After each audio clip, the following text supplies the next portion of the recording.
when I left the military, it wasn't so much that I was angry at the world, it's that being in the military was my entire identity, and I didn't really know who I was, and I really, really struggled to come back to the world.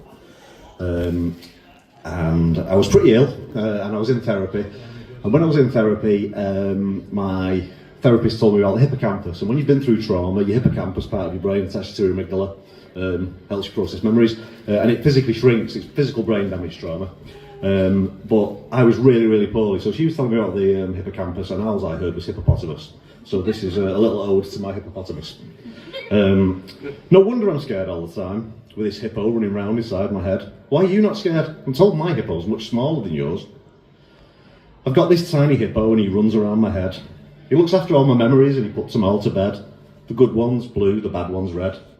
The angry ones don't want to sleep. My hippo's much too small.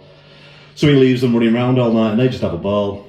He wakes me up and takes me back to places that I've been. And sometimes tries to scare me and he wakes me with a scream.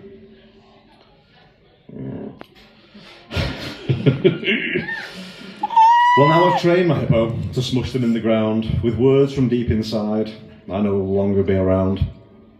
So off to bed, you vagabonds, my hippo's on patrol. Tonight I want to sleep and dream with a restful, peaceful soul. Is fair, but equally it was amazing. And my claim to fame is that Princess Anne has seen me naked. Princess Anne was touring the old accommodation and then going to go and look at the new accommodation, please. And we flew out, we landed in Lanzarote, we got back on the plane, we flew back to the UK, we drove back to camp, and I went, I'm not going into a brand new room in the state that I'm in, having lived in the jungle for approximately 3 months. I was crawling with all kinds of things. So I went back to my old room, and that was shared ablutions, so shared showers in the middle of the block, and I flipped my towel over my shoulder, and I put my flip-flops on, and I walked down to the showers. And I had my shower, and I came back, and I flicked my towel over my shoulder, and I walked back, and the door opened, and in front of me was Princess Anne. And behind her was the commanding officer, and behind her was the RSM, who was a little short guy called Geordie Hancock. But he hit this kind of beetroot colour that I've never ever seen. But I never got in trouble for it, which is pretty amazing. This is when I was probably at my worst. It's called Daddy Stubbed His Toe. I sit here in tears and snot bubbles from my nose track creases down my face. The contorted lines of anger and sorrow. The door opens and in bounces the only reason that I'm still alive, my 4-year-old daughter. She stands, looks and tilts her head. Daddy, why are you crying? Because, my darling, I'm broken.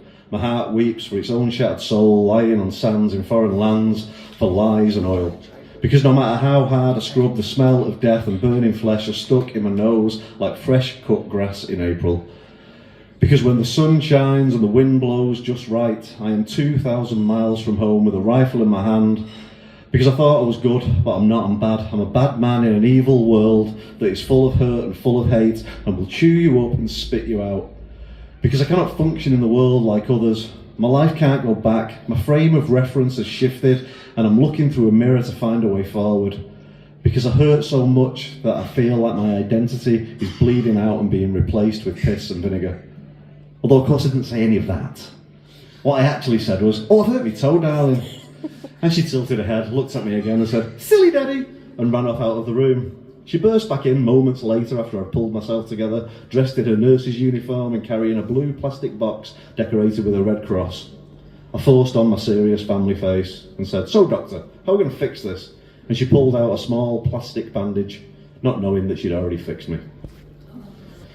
Yes. Anyway, 3 years later, after the Princess Anne story, I got back from Afghanistan and we were on parade and we were getting our medals.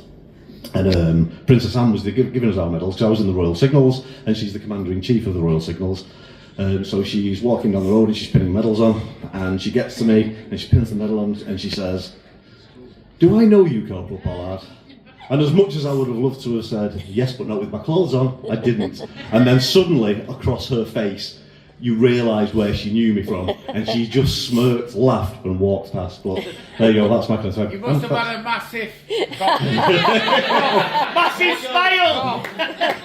So that's great, thank you.